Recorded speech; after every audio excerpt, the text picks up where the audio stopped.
you are 40 plus, it's time to leave them young girls alone and get you a woman who understands the signs of a stroke.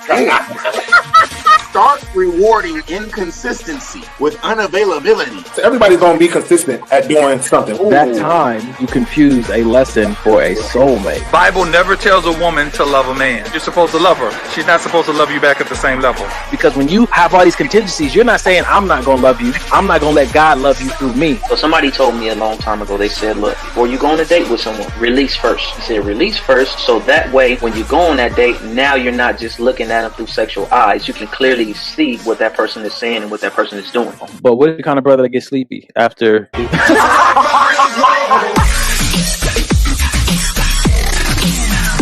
You can trust them to be themselves. Here we go. Whoopi was never ugly. Society told us she was. I never thought Whoopi Goldberg was ugly. I never thought she was ugly. Did you think she was fine? I did not think she was fine. Then what was she? She was Whoopi. Damn. She was Whoopi. Mike, what are you trying to say, bro? Yeah, I think I said it. If society throw long straight hair, gotta be light skinned, you gotta have big boobs, small stomach, big butt. If that's all we're being fed, society is always pushing the agenda, but you got to make up in your mind for yourself.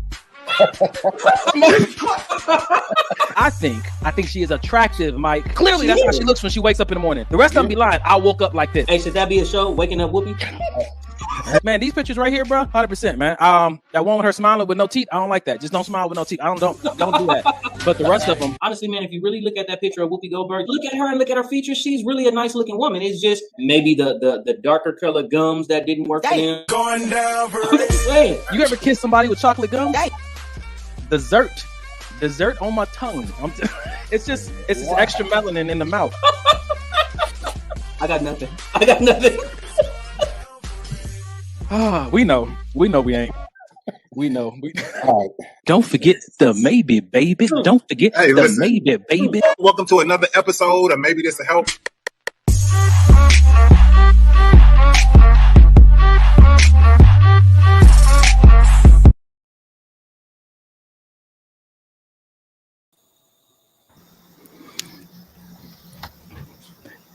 My ugly brothers, what's up, y'all?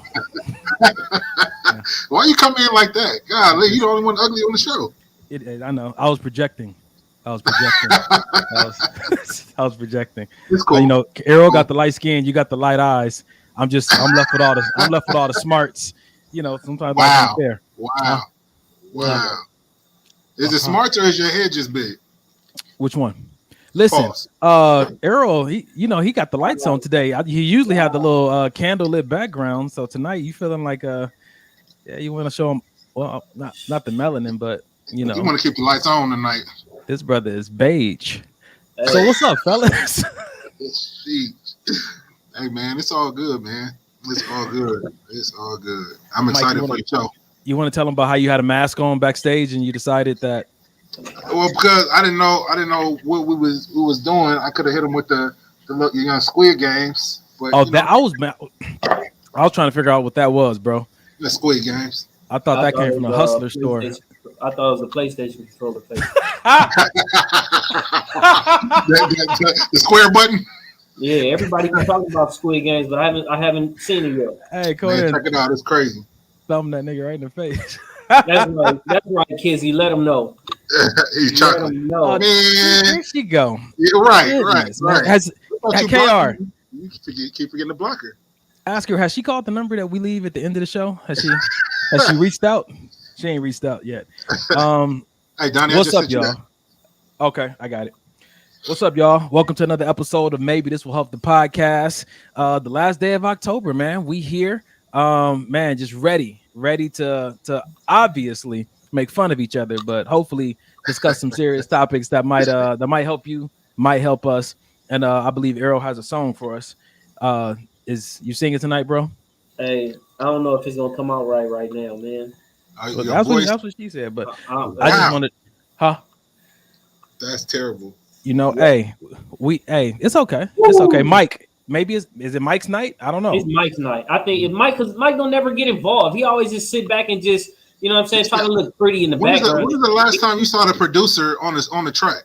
Mike Diddy. All the time. Hey, producer, actor. I'm not DJ Khaled. I'm not gonna get all in the. You look more like Puffy. Take that. Why was he ready though? Why was he so ready? He was ready. Gee whiz. Listen. Go ahead. Can we get a song, bro? I'm gonna start with my part if somebody don't sing. Yeah, Look, see, Vicky is with it, Vicky's man. saying, look, it's finally Mike's night. This Let's has go. been since episode 1, season 1 that these people have been trying to get me to sing. It's for my birthday. We're gonna do What you need? You need the background. You need the background. I need background vocals. I need background dancers. You know what I'm saying? I need a green room so when I finish, I can go to the back and get my sparkling water. I need all of that before, and I need the check. Oh, okay. Wow. Why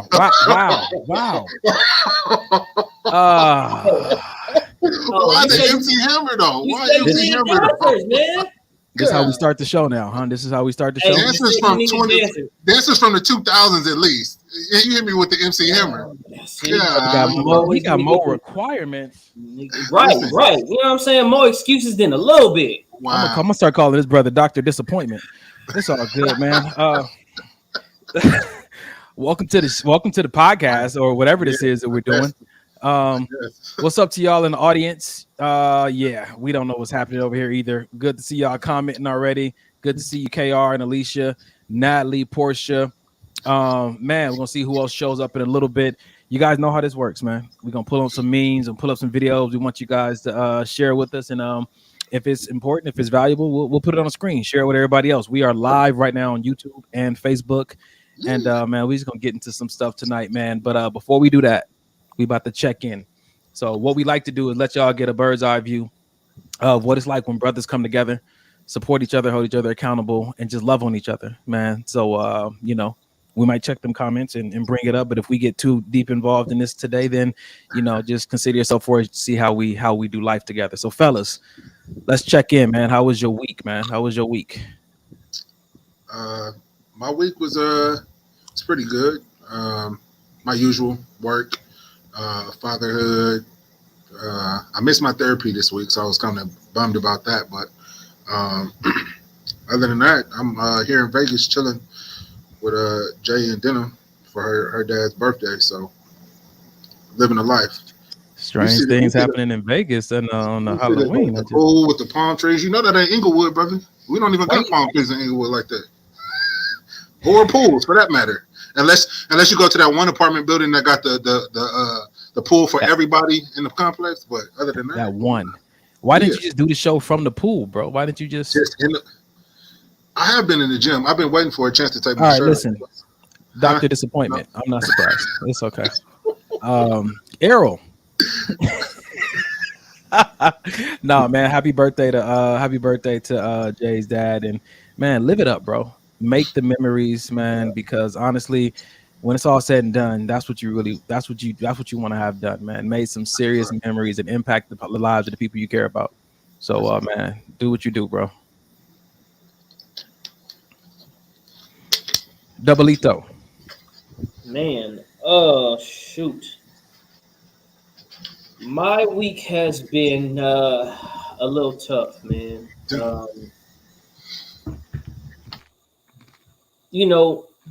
One thing that I think is important, for us here is how open and how transparent we are. And it's been tough, I had a really heavy week, and then on top of that, I had a real heavy day today.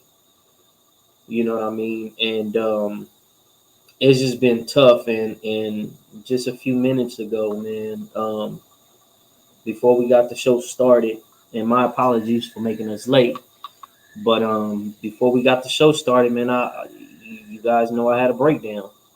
You know what I'm saying? And it was heavy. You know what I'm saying? So I appreciate you guys, man. I appreciate you guys for being there with me, for praying me through it. And you know what I'm saying?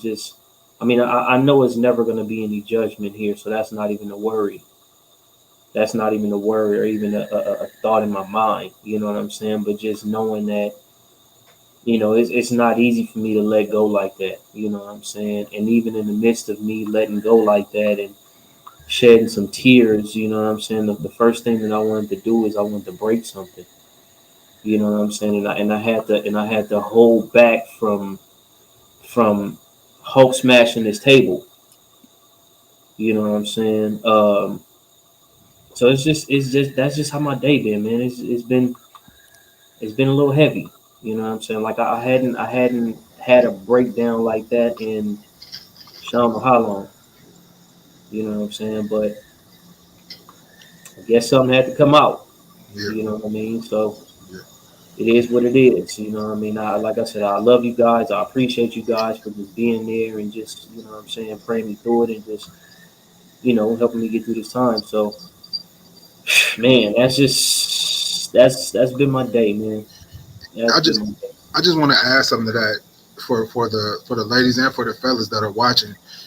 Because you may see a hard exterior doesn't mean that men don't need to just get a hug or just rest their head on your shoulder or just some encouraging words. I think a lot of times we as men we and sometimes women too, but I can only speak for us because I'm a man. But we push through so much and we have to wear these layers. But sometimes when we tell y'all like, hey, I just need you to come over and just hug me.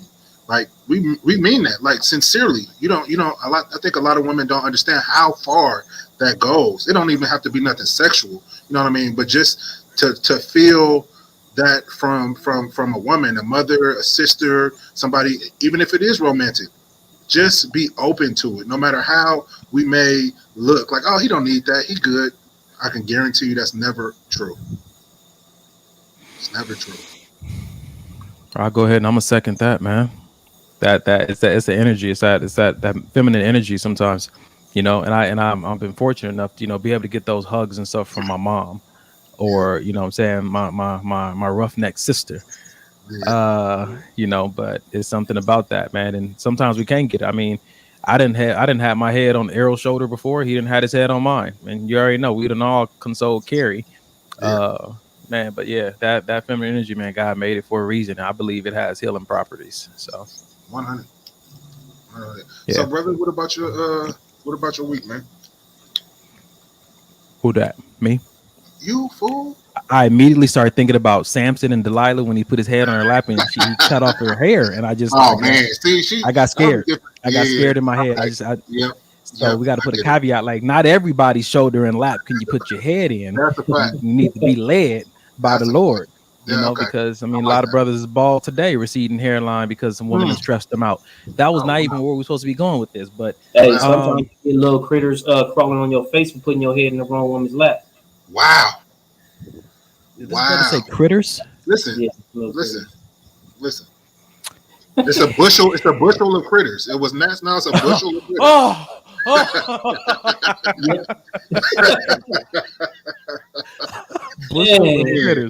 Man, I had a good week. Unlike Mike, I didn't miss therapy this week, and it was no, you already know I missed 2 weeks ago though. But it was good, man. Kind of along the same lines of what Errol was talking about, man. I had to reach out to my brothers this week, man, and Mike, you already know the deal. It was a good week. It was my week off before I start this new job with Cedar Sinai, so I got a chance to rest. But I found myself in some strange places, struggling with anxiety this week, man. That anxiety about going into a new place, but I love newness. And as much as I love it, I still get the butterflies or the stomach sickness. And I had to work through some limiting beliefs. I had to work through some identity issues and performance issues of, am I going to be able to do it right? And I got this new job and this new assignment and who I'm working for and who I'm working with. And I don't know these people. I don't really like people. Bro, I was spazzing out. One day I was 2 hours almost like fighting to get out of this bubble of anxiety. And God was like, oh, man, you have forgotten already. Remember when I got you your last job and I told you they hired you, but you worked for me? You forgot. He said, you forgot.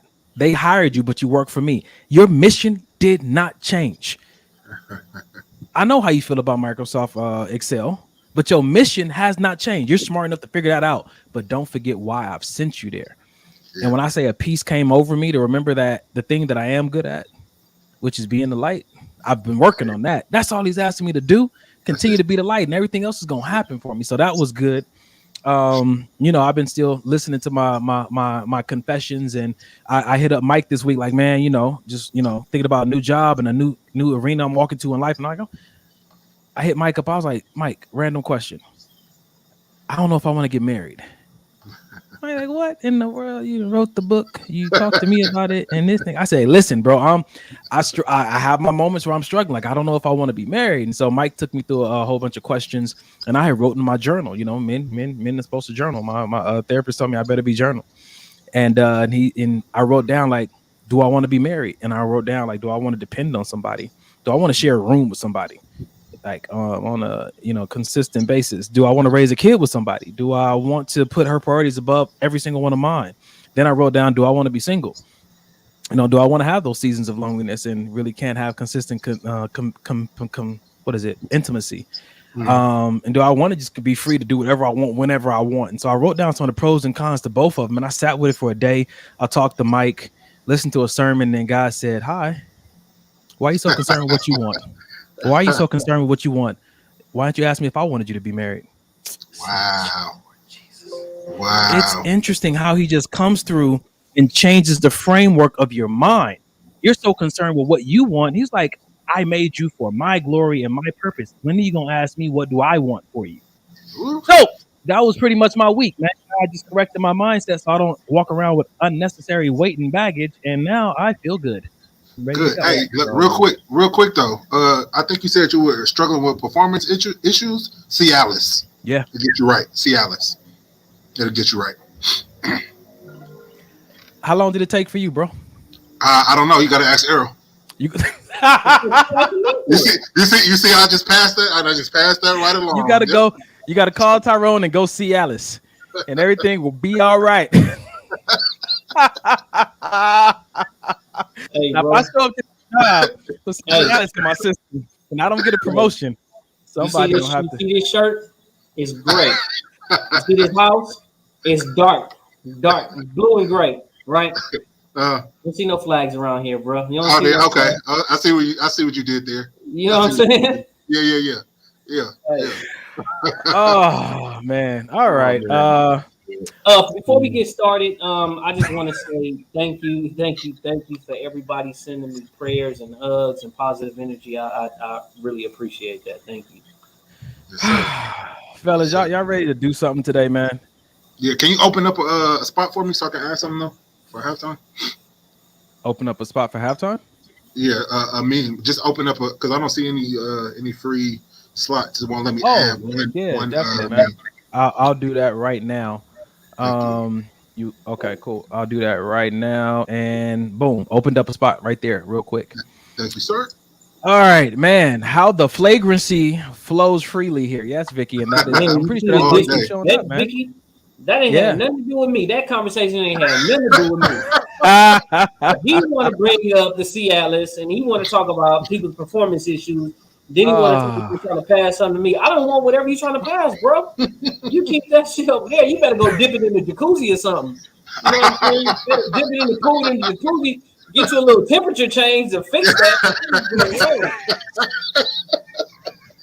Oh man. And it's something strange in your neighborhood. Hey, I don't know if this Halloween is just getting to you, but I think you need to fix that. Oh, put the mask back on because clearly you're not thinking right. Hey, you done got under this brother's skin today. You done got under his skin today. All right, man. So let's I'm not gonna go too crazy to start this show off, but let's start like this. Since we on the topic of Cialis, let's why not? Here we go.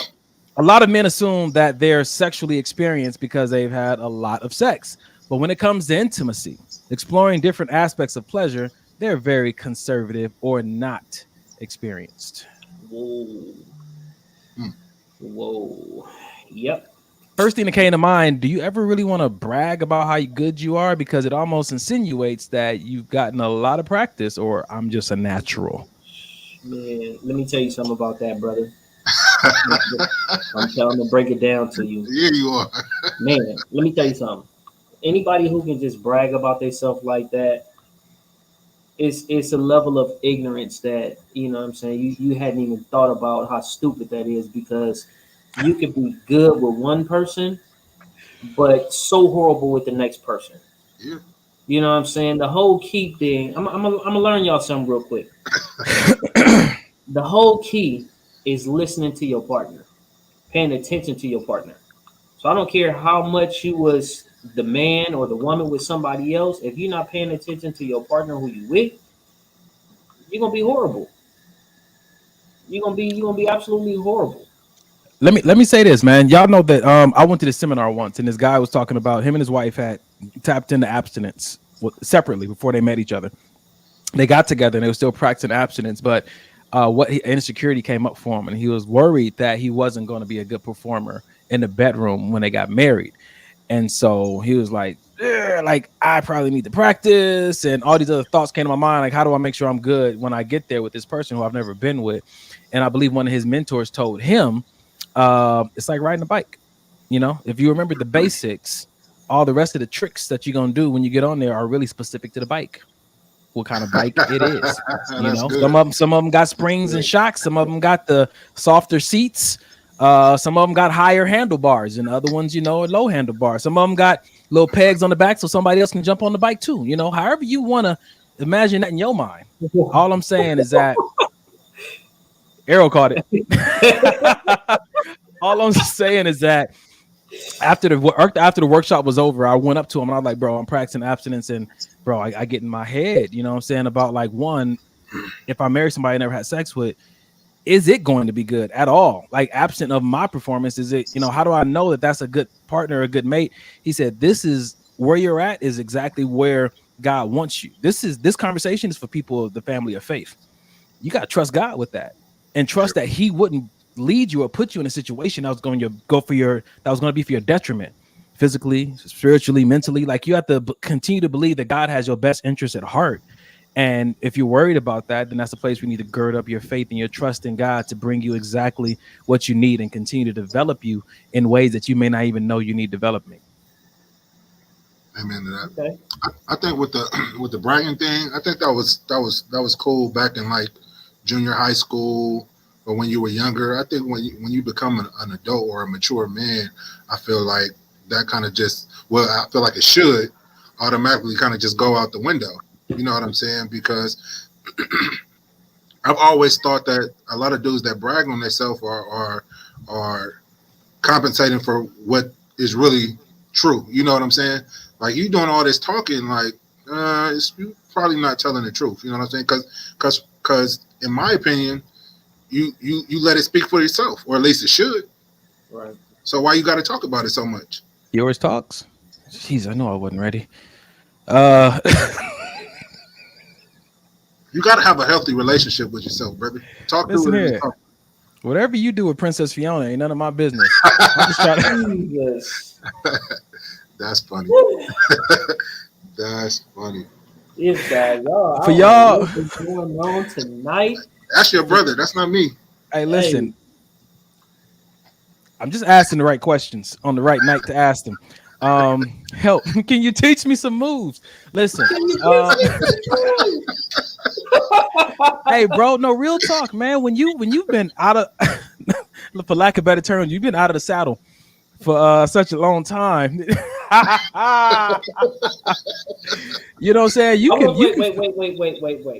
I want you to use a different analogy, because saddle is something you get on the ride. I want you to use a different analogy. When the saddle has been taken off of you, I don't know. Listen, just fix it. Just fix it. Whatever it is, just fix it. Listen, man. When you've been off the court, I don't know, bro. Because you know, if I keep thinking about it, it's gonna get a lot worse. That's off the court is good. We use basketball. Top of the saddle. Hey, yeah. when you ain't had your foot in the shoe in a long time, wow, walking around here barefoot. Listen, brother. All right, well, so what I want to do something special, but I'm gonna go ahead and go to Vicky's comment. Donovan D. Donnell, that just ministered to me. Abstinence in marriage and sexual performance has been a huge concern for me. man, don't let the enemy play with your mind. And I'm speaking from experience, man. He will try to trick. And you know what's crazy? This week I recognize that do I want to be married? That conversation came from the same disbelief about, do I really want to go into employment and leave entrepreneurship? Wow. Like, it's always been like this, that it's all underlined. Can I handle it? Have I been called to it? And will it be worth it? All these performance things and fulfillment things attached to it. And guys, just like honest, like trust me.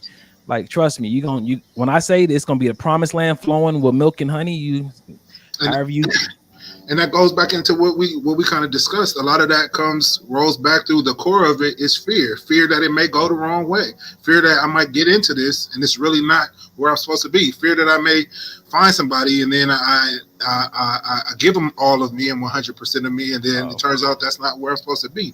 So I feel like once we can get to the root of what it really is, that's when you start making progress, because it's so many layers, you know what I mean? It's layers. You got to peel all of that back to really start making progress, not just the top layer.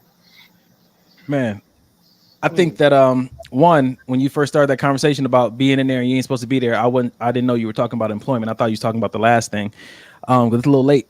But on the second side of it, I think that's really good insight. Jesus Christ! Put on. Oh man, one of my close friends is watching the show, and they just text me and said, "Don't quit before you start the job." And honestly, I needed this week to get my mind together. And people asking me like, "Yo, you got a new job? Oh, we gonna find some clothes and buy some stuff for the house so you can work from home." I said, "Bro, I am actually gonna try to get my mind together, because what happens is that you already know people who plan for the wedding but don't plan for the marriage. Same thing with a job. You planning to look nice at your cubicle, but are you gonna be a good look? Are you fine tuning your skill set? That is why they hired you. A lot of people feel out they didn't hire you for your looks. That person didn't marry you 100% for your looks. It's about it's not about performance. It's about you being able to steward the responsibility that you're about to be given. And so I needed this week. And so to my friend that texted me and said, "Don't quit before I start the job," I think I have a better chance of really riding this thing out. Jesus, when it came up, damn. Yeah. Anybody else want to talk? Anybody else want to talk? So I got a little encouragement for you, bro. I got a little encouragement for you. So this past week, rather, I was doing something before, like towards the beginning of this week, I was doing something called LFATS, which is testing the functionality of the electrical equipment and all the stuff that's going to be powering up the train stations. Well, in the middle of the week, they just gave me a whole nother crew, and they gave me a whole fire alarm system that I have to do for 3 stations. Basically just throwing you in the pool and telling you to swim. Yes. Yeah. Some of the stuff I'm still trying to get familiar with too. So I understand the anxiety that you're going through, but just know that if you focus on the anxiety and you focus on the stuff that, oh, I don't know this, I may not know this, God knows exactly what he was doing when he opened up that door. You know what I mean? And it's so crazy because the work that they gave, I have 3 stations. They could have hired 3 different foremen, you know what I'm saying, to take care of each, one foreman to take care of each station. Instead, they gave all 3 to me. I have absolutely no idea why. You know what that sound like? That sound like the parable of the men with the talents. Sounds like somebody just got doubled down because somebody else didn't do a good job, and you've been found faithful with what you've already been given. That's what it sounds like to me. But who am I? Whatever it is, you know who I'm calling on? Jesus Christ! That was perfect, bro. I can't even. I can't be mad at that. I say all that to say, you know what I'm saying? Like, not even about me. I'm not even thinking about that. I'm just talking about the anxiety piece. You know what I'm saying? Like, I know you're about to embark on something new. There's new endeavors for you. It's just, it's uncharted territories for you, and it's the anxiety of the unknown. You know what I'm saying? But the unknown can also be a positive, a great unknown. Yeah. You know what I mean? You can get in there and you can blow them out the water. You know what I'm saying? You can get in there and you can think like, oh man, you know what I mean? I thought this was gonna be so hard, so difficult. You can make a lasting impression on them your first week. Listen, you're right. You're right. And God made it clear to me that I did not send you into this assignment by yourself. He said, you know, I'm going with you. Your anxiety is based on the fact that you're looking at your capacity and your abilities alone. You haven't even considered what I bring to the table, and that's why you're nervous. That's why you lack courage. That's why, because you didn't understand that we was partners. You trying to go and do this on your own? Mike just got a word. I saw him. Ooh. Man, so and I haven't even told you guys this yet, but I've been trying to get out of working for the Department of Defense and kind of going my own route. But I have been kind of I'm scared, you know, of not being prepared enough, not knowing enough, not, you know, for the salary that I'll be asking for. So I've been literally looking for things that I know I can do instead of going out there and really getting what I really want, man. And just you brothers really that, and y'all didn't know any of this. So just to me, that's just God speaking to me about exactly what I'm dealing with as far as career moves. And so man, this is why I love this show. This is exactly why I love this show. It's just it speaks to me every single time. I mean, I know it's God because these are I haven't told you guys this yet. I was going to, but I haven't because I'm still struggling with it. But to hear you guys say it, I know, you know, I'm on the right path. So I appreciate y'all letting God use you. Hey, man, we gonna get the whole thing, man. Everything that God has with my name on it. Let's just go get the whole thing, regardless of how heavy it looks. Remember, we ain't carrying it alone. And remember, the assignment don't change. He ain't giving it to you out of punishment. You know what I'm saying? Like I said with Dub, man, it's gotta be, you know, like Mike Todd said, God loves multiplication. If you've been faithful with the least, he said he'll make you rule over much.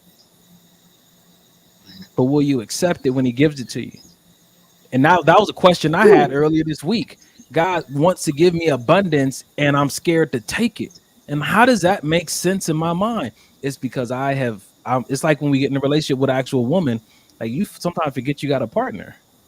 You forget that you got a willing and able partner in that woman. Sometimes we forget that we have a willing and able God who he says in the Bible that we're co-laborers with Christ.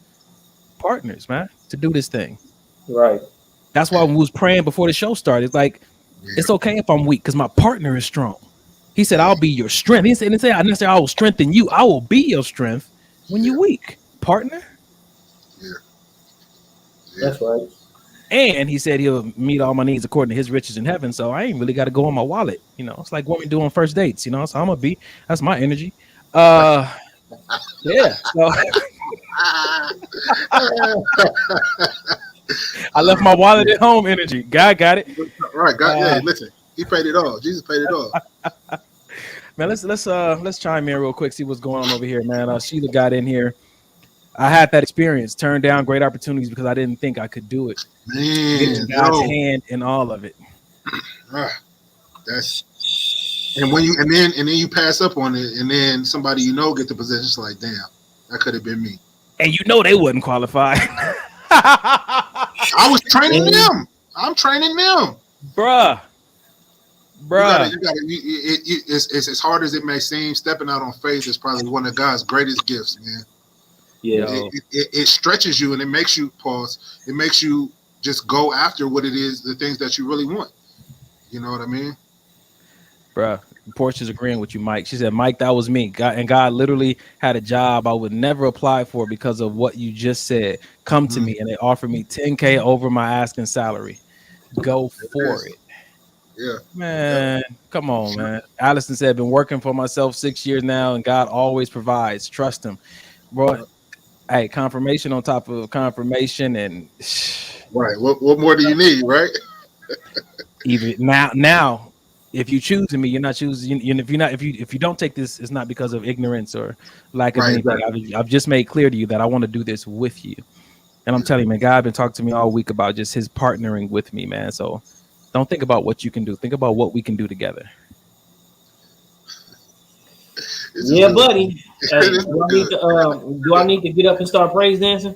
Hey, you might need to. I think Vicky said we might need to actually, if you're gonna do the running man, yeah, or the MC Hammer shuffle. I'm sure that's gonna send you straight to hell. So I'm really sure. Listen, we got a cash up though if we accept an offering. Anyway, what's the next All right. Y'all ready for another one then? Let's let's do it. Hey, let's go ahead and be messy for a little bit. Messy time. Don't give me the key to your heart if your ex has the spare. Oh my God. Oh my God. Hit it again, Mike. Hit it again, Mike. Oh my God. I knew he was gonna sing tonight. Dr. Disappointment. There you go. Hey, hold up, bro. Did you see how he had to touch his ear first to make sure he was hey, yo, but he never found the note. He never found it. Turn me up in the headphones. Heard me. Yeah. Yo, put it up one more time. Watch your mouth.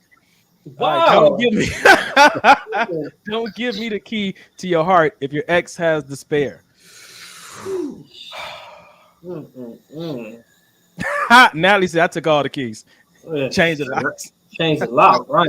So I could really speak on that because for a long time with me and my son's mom, as messed up as the relationship ended and everything, all the stuff that was caused behind her, for a long time she had the key, bro. She had the spare.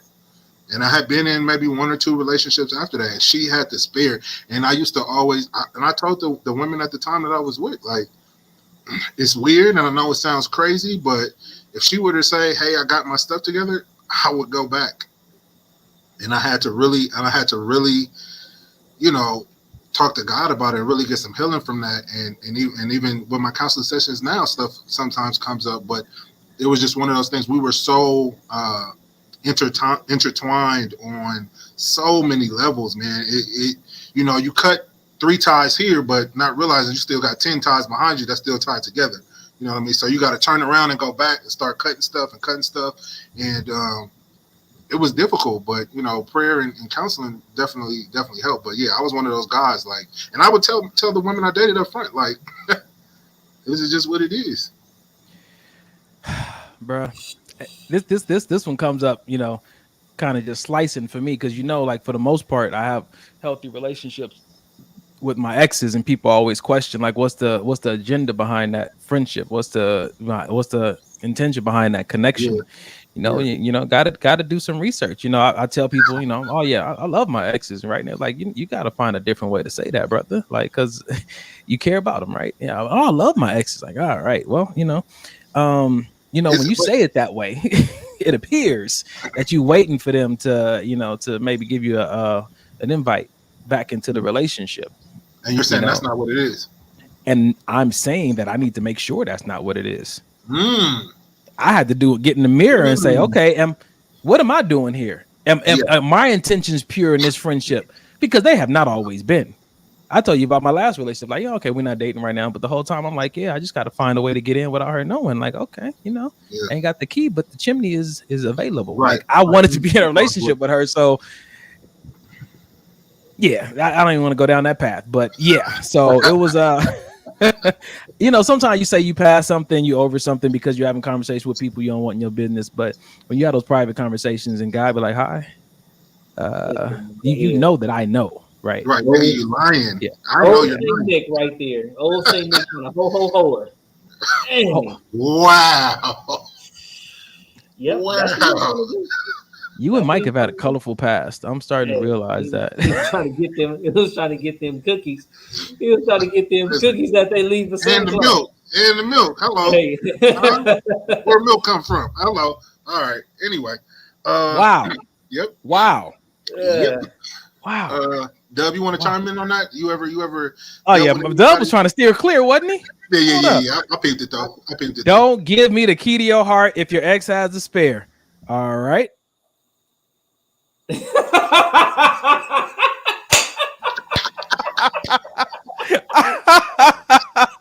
Oh man, that brother deer in the headlights on you. Okay, so I'll say this.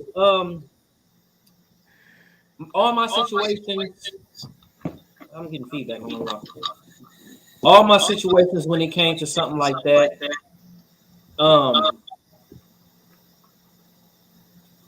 I think I was so hurt by my exes that I didn't even want to go back. I think my situations were, and I thought about it, you know what I mean? But then I also had to give myself a swift kick in the behind, you know what I'm saying, on what happened with my exes and do I really want to go back to that? You know what I'm saying? And if my exes were somebody worth changing. Now, it was one, I tell you, it was one that I was stuck for a long time. I was stuck for a really long time. And she had the spare key. She had the key under the mat. She had the key, you know what I'm saying, hid under the rock. Damn. Yeah. I was stuck. I was stuck. But you know what though? Honestly, man, I don't know if it was just me, if it was everything about her that had me stuck like that, or if it was me me feeling like I didn't do everything that I could have done in that relationship. So it's probably like a bit of guilt. Like, well, did I do everything that I was supposed to do in that relationship? Did I do everything? And it helped. It made me stay there way longer than I should have because part of it was her having the key and the other part was me feeling guilty. Yep. You wanna kind of dive into why you were feeling guilty? Because I know a lot of people. Because I know I was one of them that felt that way, but I'm sure a lot of people feel that way too. I just felt like I was in some areas I was slacking off. Yeah. You know what I'm saying? Some areas I just like whatever about the whole situation to where it was at times that she was asking for something and maybe I either wasn't willing to give it to her or both of us had demands, you know what I'm saying? And it was along the lines of, well, in order for me to get my demands met, you know what I'm saying, I need to see that you're willing to, in order for me to meet your demands, I have to see that you're willing to meet mine as well. Right. So I think it was a level of reluctancy, so I think it was a few things that just stopped me from giving everything that I could have. You know what I mean? So I think that's where my guilt came in. Yeah. So how did you? Okay. Go ahead. No, go ahead. Go ahead. I was gonna ask Dub real quick. So how did you? You said you were stuck. How'd you get unstuck? I realized that after the whole guilt thing and after all that kind of stuff, I realized I gave everything that I had. After I started feeling a certain way and after it had me stuck for so long, I just said, okay, you know what, forget it. I don't care about my pride. I don't care about, what I'm saying, her apologizing. I don't care about her doing whatever it is that I need her to do right now. I'm going to say, okay, you know what? As for me, I'm going to do everything that I know how. You know what I'm saying? I'm going to do everything. I'm not going to look to whatever it is that she's doing. I'm not going to say, well, I'm only going to do this if you do this. I didn't even put it on her. You know what? I just said, okay, you know what? I'm going to just take responsibility and I'm going to just do whatever I got to do. Yeah. And whenever I start doing, I've done it for a long time. You know what I mean? It wasn't just no week here, week there, couple weeks, couple months, whatever. I stuck to it for a really long time, like really trying to show her, like, you know what? I don't care about whatever it is that we had in the past. I don't care about whatever it is that you did or didn't do, anything like that. I'm trying to give whatever I can for us. You know what I'm saying? And there was a situation to where my brother Donnie, he checked me even on a song that I had, her ringtone. You know what I'm saying? And that ringtone, it was a ringtone from Drake, and that ringtone was "I Love You Enough for the Both of Us." Yeah. And he even checked me on that because it's like I was giving everything that I had, and I see that it didn't even matter what I was giving. It didn't matter what I was giving, how hard I was trying, no matter how much of her BS that I was going through, that she was putting me through. And then I had to just open up my eyes one day and look and say, like, you know what? Everything that I'm putting myself through is not worth it. Yeah. That's a fact. I think, my guilt was more so Denim had just been born You know what I mean? So how could I leave this toxic, destructive, honestly devilish relationship? And I got a kid. I wanted my kid to grow up seeing his biological parents together and making it work. But after a while, it was just like, well, that's never gonna happen if I'm the only one trying to make it work. You know what I'm saying?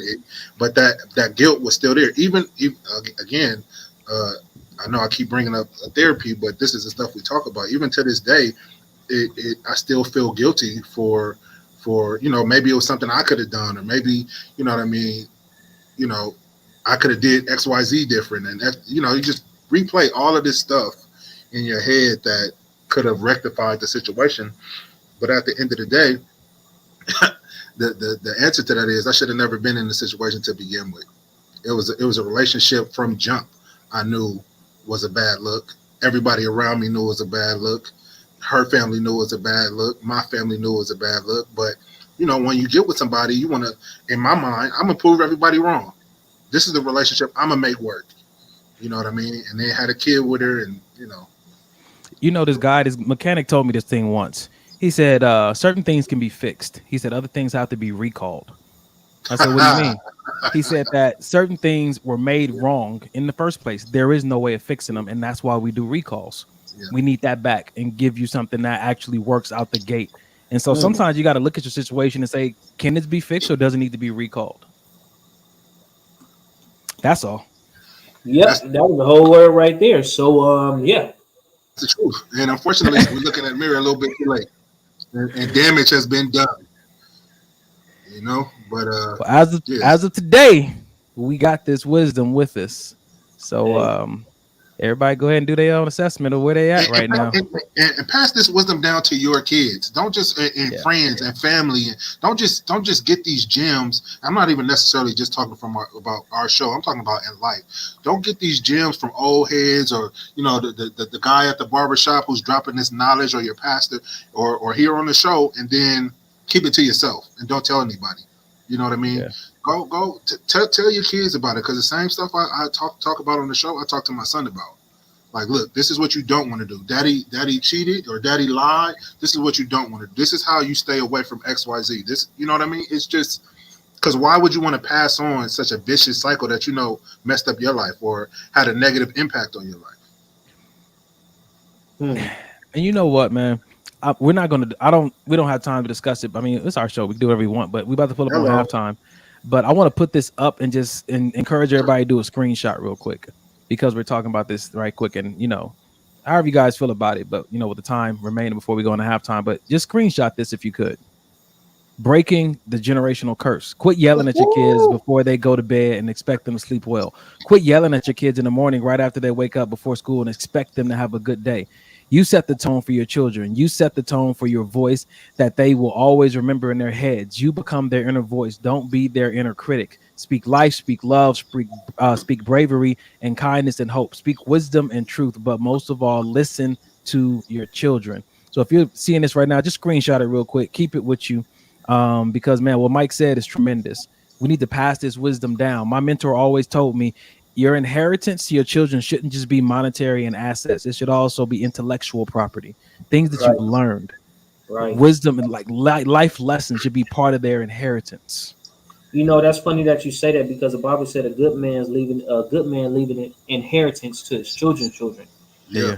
And honestly, when you look at that, it doesn't say inheritance as far as financial. It doesn't say an inheritance as far as livestock or money.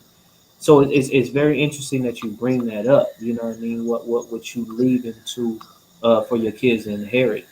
That was powerful right there. Even just thinking about that. Yeah, that was good stuff. Can I add something to that? Sure. It's also good to apologize to your children when you've done something wrong. A lot of times we do things as parents, and it's because I said so, or you do it because I told you to, and in your heart. You shouldn't have went that hard on them, or you shouldn't have cussed at them, or whatever the case may be. It's important that your child knows that, because you're always talking about say sorry if you do something wrong, apologize. But if you're not doing it yourself, it doesn't make any sense. And your child needs to know that you respect them enough that you're going to apologize. I don't have to do nothing to Denim. I could tell Denim to shut up and go to bed, and he'll shut up and go to bed. But why would I do that? You know what I'm saying? Why would you want your child to feel less than? Because whether you like it or not, that's another type of partnership. You and your child is a partnership. Y'all not friends, but you guys are partners. You Say have to that, bro. You have to do life together. You know what I'm saying? And I tell Denim all the time, I learned so much from you about life and about myself that I couldn't learn from talking to, you know, a teacher at school or a girlfriend. You know what I mean?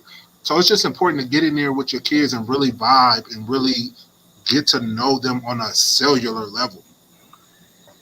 That's it. You know, Mike love them kids, boy. Okay, and it's halftime. Love your own kid. Leave the rest alone. So Wow. as we get ready to go. Wow. This dude. That's right. To catch the case. All right, Kelly. So we're at halftime. Mike's gonna hit us with some announcements if you have any. Yeah, I got a couple.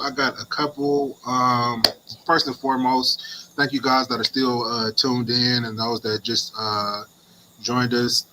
Amber, Jelen, hey there. I saw you tap in a little bit late, but hey, yeah, we just want to thank you guys. If you're not sharing or you haven't followed the Instagram, the Facebook, please do so. Tell a friend, share it on your page, send it to somebody. We're also now on YouTube Live. A lot of people were saying, oh, I don't have Facebook, I can't tap in. So now we're on YouTube Live as well. Maybe this will help the podcast. So definitely tune in there. Oh, yeah, I have a viewer that wanted to do a quick promo for her business. So, ladies and gentlemen, if you guys have a business you want to shout out real quick and get some exposure, we're going to try to start to incorporate that. So she does, I don't know if you guys can see that, but it's called Baked. She does cookies and baked goods, but you know, they're edibles. So if you guys are interested, screenshot that real quick. That's her number. You know, I tried one. I'm not gonna lie. I tried one. And, I'm not gonna lie. Listen, I took a bite and it's great. I'm not just saying that because I know her. It's great. Her name is Mariah, and she ships out. She mails. So tap in. We also, Donnie, this is your favorite part of the show. We also have a Cash App. We are in the business as of right now of just doing this out of the goodness of our hearts and because people have reached out and really told us how much it is helping them in their relationship with their kids, yada yada yada. So we just wanted to continue to do it, but the service is definitely not free for us. So we just ask whatever it is. If it's 25 cents, if it's $1, if it's $5,000, we'll definitely take that too. But 500,000. Oh, I mean, we want to go for 5 million. What? We ain't gonna stop. Listen, we just was talking about we not stepping out because of fear of what somebody might say. So listen, if you want to drop 5 million in the Cash App, don't do that because they'll probably flag it. So I'll come see me. I'll take care of it. 100%. We got people in the Netherlands watching our show. I mean, you never know. One of them princes might be touched. His son or his daughter might not that kind of touched emotionally and spiritually to the point that they've been delivered from something because of this show, and they may want to show. Some people show gratitude financially. Hey, me, I give hugs because that's where my bank account's set up. So whatever their situation is, you know, they might want to greenback you. All right. Anyway, if you was wondering. Our Cash App is $ maybe this will help. $ maybe this will help. Don't send no hugs, send some money. $ maybe this will help. Hey, respect my CDC. Since Mike put that plug out there, how about this? I'll do mine. Recently I've been working with this massage therapist. She's been my masseuse, but I've also helped her create some marketing material. Her name is Zoila, and her tagline is, "It's always a privilege to help people heal." So if you want to find her on Instagram, massage_by_Z. I've had at least 4 massages so far. Her specialty is deep tissue. You ain't gonna be able to go to the gym that day. There's gonna be a lot of things you can't do, but the day after you're gonna feel great, have a lot more mobility. Those toxins are gonna be released and flushed out if you drink enough water. So one more time, screenshot that. Massage_by_Z_ no underscore after the Z. Sorry. And like Mike said, you know, if you've been a faithful viewer or somebody who has a service you want to offer us first so we can vet it and make sure it's good. I know Errol about to get a facial soon. What? Man, much needed. And he's gonna let us know. Yeah. Okay. You know when I didn't know I was getting that facial, but hey. You take care of beige leather different than you take care of, that. Hey. It's okay that that I'm Mercedes-Benz leather and you Jeep Grand Cherokee leather. Yep, that's how you do me. That's what you get. Not the cowhide. He said you're not even supple. I was made for a good time, not a long time. I know who I am. So also, thank you for the plug, Sheila. Lace by S&V. Ladies, you guys know I'm the photographer for Lace by S&V boutique that does fashion, some nice urban chic stuff, and a few other things. So you can go to their Instagram, Lace by S&V, on Instagram and Facebook, and find you some nice fall fashions. And the video and the photography was done by me. So enjoy. Hey. All right. Man, anything else before we? You know what I like to do at halftime. Could we do that real quick? Do the viewers need to see that? I don't want to see it, but do the viewers? It's right here. At halftime, we like to get everybody out there to go and tag somebody, but also share with us what's been your favorite part of the show so far. Was it when Mike was trying to sing and couldn't find the key, or was it when Errol kind of expressed the importance of having brothers in prayer in your life? Whatever it was. Go in the comment section. Let us know what your favorite part of the show has been so far. For everybody else who's new to the show, you already know how the second half goes. We usually go into videos, and we love your participation. We're going to be trying to pull some insight and humor out of these videos, and we're just going to have some free-flowing conversation about it. So, let us know what's been a blessing to you so far. There's a few comments we didn't get to. If we got a second, we can maybe touch on some of those, fellas. That's cool. My favorite part though was when Arrow did the hammer dance. I mean, I ain't seen it in so long. I was like, wow, okay, he's got the moves. Pause. Hey, yeah. Hey, I can show you how to do that. Yeah. I can show you how to do the hammer dance. Listen, I don't want you auditioning for this brother while I'm here. Gee, what is happening, Lord? All right. Sheesh. Didn't you have a comment that you were supposed to put up? Dressed as brother husbands on this show. Nigga, don't you ever. You gotta fix your phone. Hey, I think you need to go in the corner and slap yourself or something. Twice, man. Twice. If y'all need. Yes. Wow. All right. This nigga scream yes. All right. The vulnerability, Sheila says, is always my favorite part. Goodness gracious. I came late. That's what she said. You got to get your comment. How you gonna do her like that? She just got here. I'm sorry, man. Nobody is safe, ladies and gentlemen. Nobody is safe. Maybe this. Damn. Tonight is a sense of humor, hilarious, man. You guys know, man, that laughter can be medicinal, has medicinal properties. So enjoy that. Patricia said, guys, thanks for trusting us, your views with your raw emotions and honesty. Man, this is the work that we've been called to. How Mike says you're welcome. That's how Mike says. The spinning the gun, brother. The spinning the gun. Their favorite part of tonight was the brother husbands. Amen. Come on, Alicia. How do we block people from never seeing the show again? I just wanted to see something. I just wanted to see something real quick. Yeah. Amber said it's a comedy for me. Amber, we know your joke is coming at some point tonight. For sure.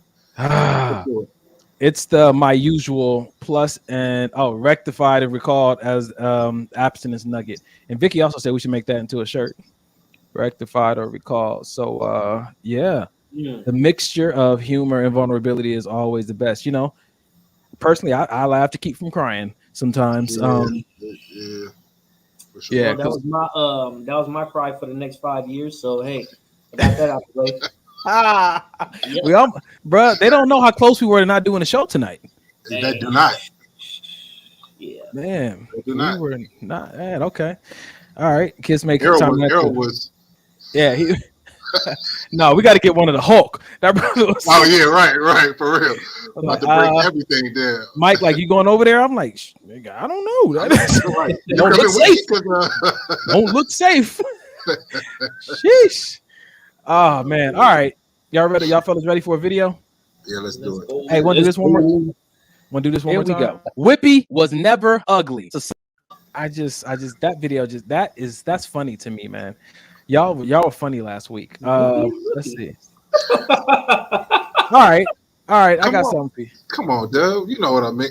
Anyway, we'll talk about it offline. Should I? Yeah. Hey, Arrow, should I play it if that's the case? I mean, I don't know if it. Go ahead and play it. Here we go. Whippy was never ugly. Society told us she was. I never thought Whoopi Goldberg was ugly. I never thought she was ugly. Did you think she was Like fine? that. I did not think she was fine. Then what was she? She was Whoopi.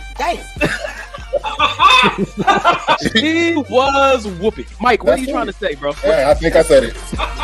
If society throw long straight hair, got to be light skinned, you got to have big boobs, small stomach, big butt. If that's all we're being fed, Society is always pushing the agenda, but you got to make up in your mind for yourself. I think she is attractive, Mike. Clearly, that's how she looks when she wakes up in the morning. The rest of them be lying. I woke up like this. Hey, should that be a show? Waking up Whoopi? Man, these pictures right here, bro, 100%, man. That one with her smiling with no teeth, I don't like that. Just don't smile with no teeth. Don't do that. But the rest of them, Honestly, man, if you really look at that picture of Whoopi Goldberg, look at her and look at her features. She's really a nice looking woman. It's just maybe the darker colored gums that didn't work for them. Going down for Hey, you ever kiss somebody with chocolate gum? Dessert on my tongue. It's just extra melanin in the mouth. I got nothing. We know we ain't. We know. Don't forget the maybe, baby. Don't forget listen. maybe, baby. Welcome to another episode of Maybe This Will Help. Yo, last week was hilarious, man. That was Last funny. week. All right, you was right. That was funny. Key is still on it. Last week, new hashtag. She was Whoopi, man. Y'all do me dirty. Hey, Amber came through with it. She's ready. If y'all serious about the brother husband stuff, you know I'm a wedding planner. No, Oh, come on, no. yo. Oh, yep. And Mike has left the building. You're already in Hey. Vegas, man. Meet you at the chapel. Hey, bro. Mike said he was gonna take you back to Atlanta.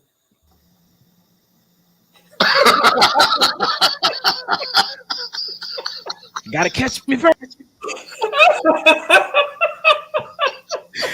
Oh man. All right, man. Sheesh.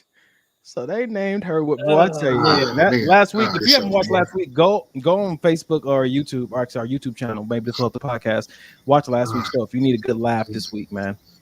All right, y'all ready for the video? Last show. Last one for me. Yeah. Oh man. All right, here we go.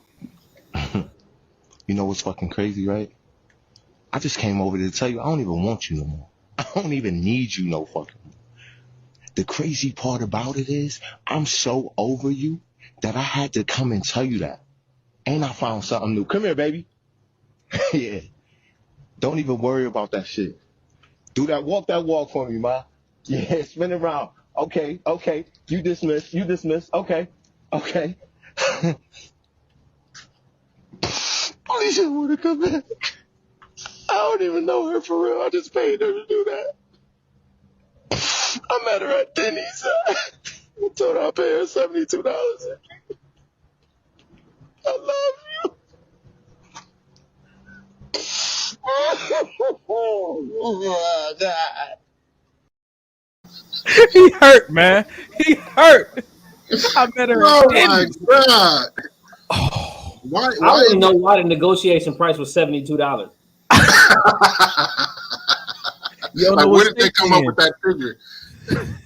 Hey, that's some extra cream on top, man. Do we do that? Do we do that as men though? Do we talk all of that crap? Like when the breakup is first, fresh, and then we think about it like, dang, I really want her back. When you be trying to extra stunt on them, like look at me, like I'm just wanting to show you something. That boy, your heart is so still tangled in it. You just and then in the blink of an eye, when those emotions hit you real hard, like this brother on that stoop, he lost all his knees. Yeah. How do we get in that situation though, man? Man. What's the craziest thing you've done to try to win somebody back? Got a tattoo. Where? Actually, if I'm being honest, I got 3 tattoos. Did any of them work? Well, it was Denim's mom, so and 2 of the reasons she was leaving had nothing to do with anything I did wrong. It was just a very manipulative and type of relationship. So it was like, listen, if you want me, then you got to do this. Cool. My mom, honestly, verbatim said she's practicing witchcraft because I was a completely different person. Different person. Hey, bro. This is for Vicky. Damn. I didn't even see it. Oh, she requested we put that up there for her. Was that because of the witchcraft? That remind me of Bad Boys for Life. You had unprotected sex with a witch? Jeez. In that moment, I probably would have done damn near anything she wanted me to do.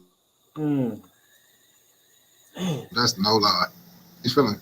And I chalked it up to just being in love. Like I'm thinking, like this is what people that are in love do. I guess, you know what I mean. But it was demonic, bro. It was. Bruh. Amber said I had a baby. Just like my baby daddy. She said I had a baby. Man. Was already pregnant, yes. Didn't even know it, man. She got a question for you, Tanya. Yeah, she got all right here tattooed, and then I had my neck tattooed with her name. Her middle name was all down here. It was ring finger was tattooed with her name. What'd you do with them? Well, this hurt too much. That's staying there. we're not getting rid of. The other ones are covered up though. Hey, they got cream. To like get rid of them? Yeah. Donnie, stop it. I controlled my urge on that one. Good. Your urge? Good. It was an urge? Yeah. Y'all brothers, stop. Just listen. Okay, so what's the craziest thing that that I've done? Dub, did you have one? What's the craziest thing you've done to try to win somebody back?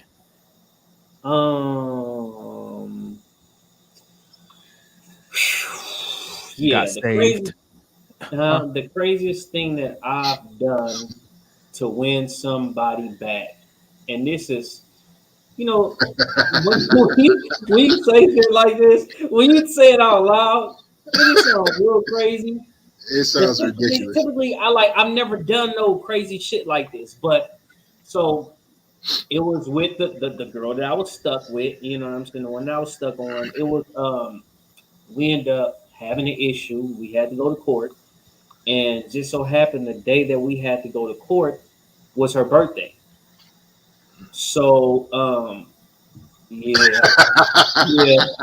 Johnny already know. Yeah. The day that we had to go to court was her birthday, and we wasn't on speaking terms, you know what I'm saying, like that. So I had a T-shirt made with her face on there, and it said "Happy Birthday." Oh wow! Yeah. In court. Yeah. On opposing sides. Right. Damn, so the judge asked me. The judge said, "Is that a picture of her?" The judge talked to you about the shirt? Yeah, the judge talked to me about it. She said, "Is that a picture of her?" I said, "Yeah." I said, "Yeah, it is." She said, "Why do you have a picture?" I said, "Well, I know we're not speaking right now, and it's her birthday, and I still want to acknowledge her and tell her happy birthday." She's like, The judge said, you know what? This is not worth it. You two just get out this courtroom. Throw the whole case away.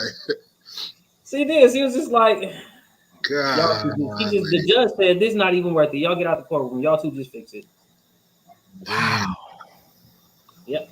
So, wow. I thought it was sweet. It was a gesture. It was, it was Jesus with the cross on his back for people who have done him wrong. Like Earl was like, when I say that brother, that's how I know the kind of heart he has.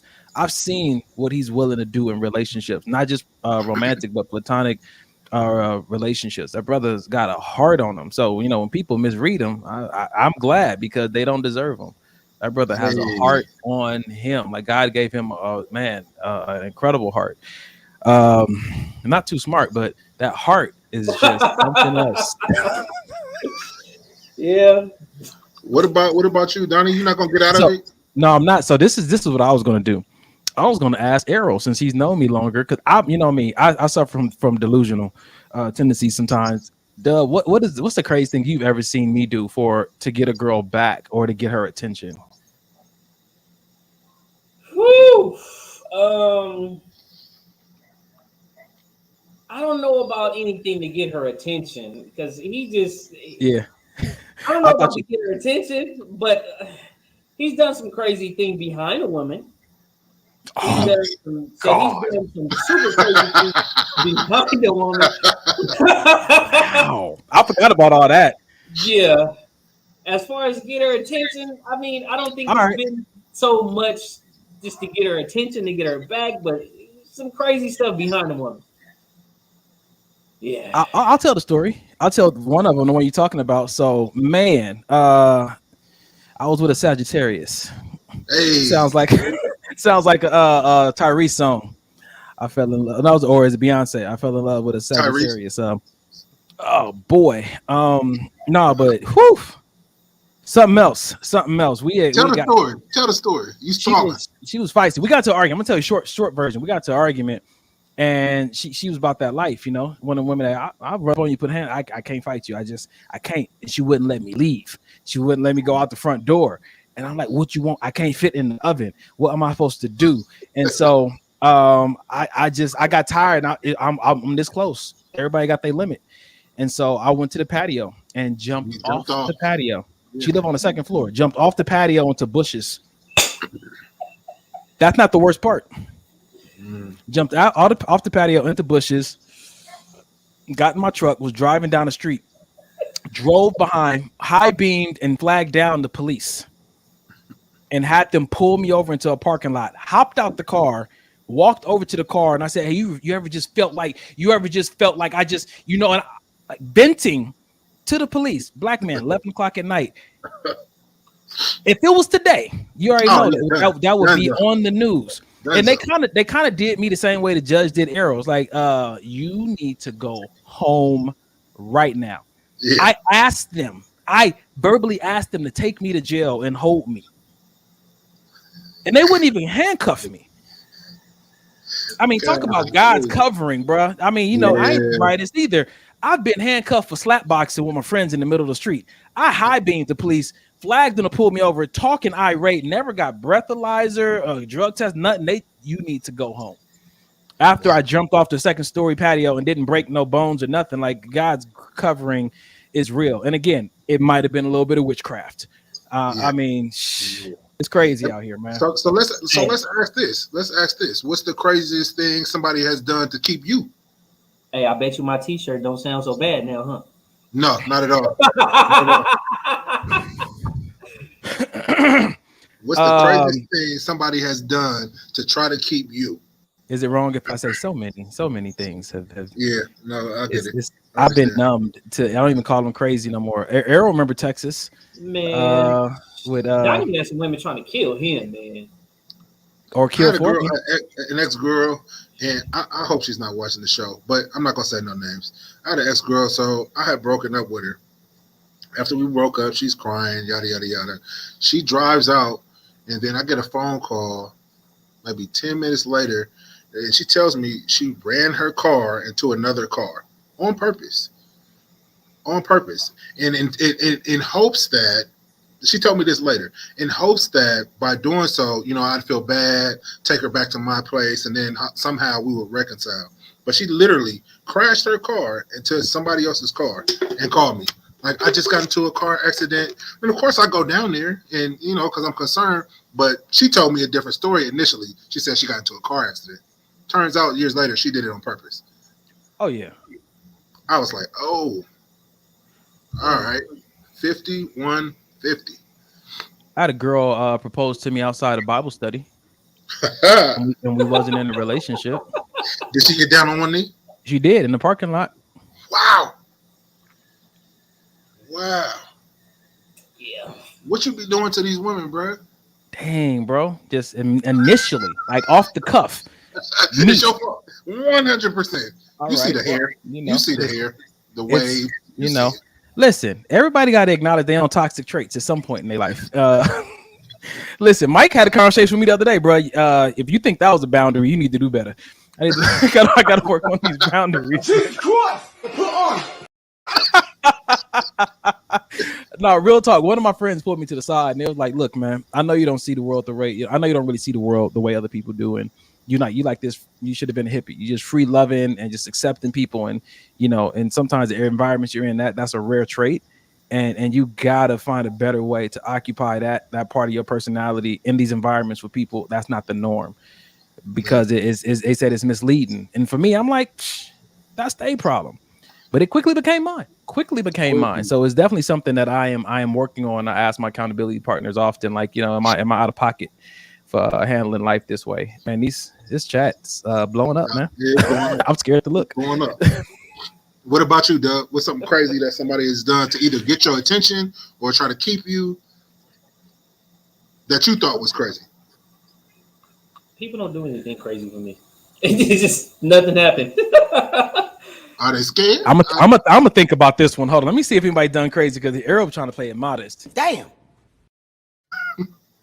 Ain't nobody ever done nothing like that. Yeah, you're gonna be thinking for a long time, brother, because it don't happen. Yeah, not more crazy than anything we've already said. I mean, they talk a little crazy, but yeah, Arrow's a scary person. I don't. After I went to the karate class, I was like, all right, I know not to get on his bad side, because I don't want to get a spinning heel kick to the throat. Hey, a spinning heel kick. Man, look at this. Is crazy, man. This chat is insane. Court keep sounds all bad. It ain't always bad. But since she had a gun to his head and was going to kill herself. So I've heard multiple stories about that. Guys do that. They threaten that they're going to commit suicide in order for the girl to somehow feel sorry and then get that sympathy. I've had situations like that. I had a situation. No. I've had a girl do like the whole suicide attempt approach. Heartstrings type. Did it work? I'm not coming over there so I can be, accomplished or tied to the crime. I'm staying as far away as I can. I'll pray in the spirit and ask God the angels, because they ain't got fingerprints. I'm human, so the reason you didn't want to go over there is because you didn't want to be attached to a crime. Listen, police show up, somebody got to go. Who gonna be there? Not me. Yeah. I'm happy that my authority works from far away. I can pray. And things happen on the earth. So, jam the gun, Jesus. I don't know. I've had one person say that they did, they didn't want to live. I've had that before. I've had somebody say that to me before, and said she actually took some pills. I didn't even think about it until you guys just said something just now. Mm-hmm. I think the worst situation I've been in is when a young lady was pregnant, and it was I had a one night stand, bro, my only one night stand in my life, and you know me, and you know what happened, and I mean that if I've never been so susceptible to manipulation, yeah, of course, bro, like she had me, by the Pinocchio strings, and I was just at her mercy. Did she hit you with the "I lost the baby"? I've had that before. Oh too. No, she didn't. No. So she actually had a baby. No, I don't understand. What? She went all the way. It was just like a torturing tactic all the way until she had to do a 2-day procedure.